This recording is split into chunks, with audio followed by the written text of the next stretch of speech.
In this video, titingnan natin tong raincoat from Dry Plus Burlington. Meron ako dito yung gear top niya tsaka trousers. So binebenta siya separately.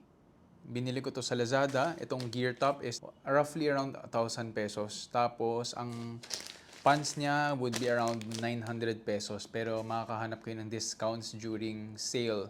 So sa pagpili ng sizing, ang ginawa ko is mas malaki ng onte kasi nga ipapatong natin to sa riding jacket natin tsaka sa riding pants. So kailangan mas malaki talaga.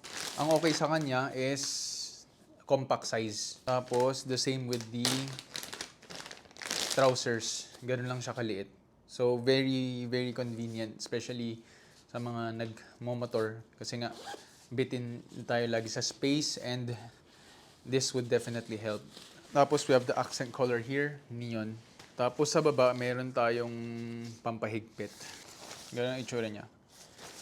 Nothing, simple lang, nothing fancy. Tapos right here, we have the Dry Plus, quick dry protection na logo from the Dry Plus. Again, maraming brands out there na mas mura, yung mga OEMs lang, pero trinay ko lang to, FOK siya. So pwede kayo maglagay ng stuff dito sa gilid niya. Tapos dyan rin papasok ang mga natin kapag tutupin na natin. Tapos sa baba, pwede nating gawing mas maliit. So meron siyang Mabango siya. Yung mga damit ng Dry Plus mabango. Pero kung may dala kayong backpack, di na siya magkakasya eh. So ganun magiging itsura niya sa taas. Ang hassle lang dito, kung may laman ka sa pocket mo, hindi mo na siya makukuha. Sakto maulan today, so magagamit ko talaga siya ngayon. Sakto for the vlog. Ayun, ganun lang siya. Hindi siya masyadong maluwag sa baba. May ganun pa, zipper.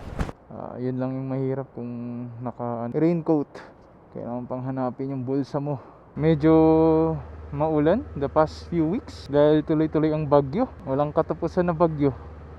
Hinay-hinay lang sa ride, sakto maulan, sakto ghost month. I-raincoat kayo, compact lang siya. Sulit. Tignan mo, tank bag lang dala ko, pero kasya na yung raincoat sa loob. Ganun yun. Pag maulan, medyo bagalan lang kapag motor kasi nga madulas kapag maulan. Oops, sobrang lubak. Grabing lubak na yan. Malakas na yung ulan. Nakabutan na natin malakas na ulan. Yan na, lumalakas na yung ulan. Wala namang problema kahit malakas ulan.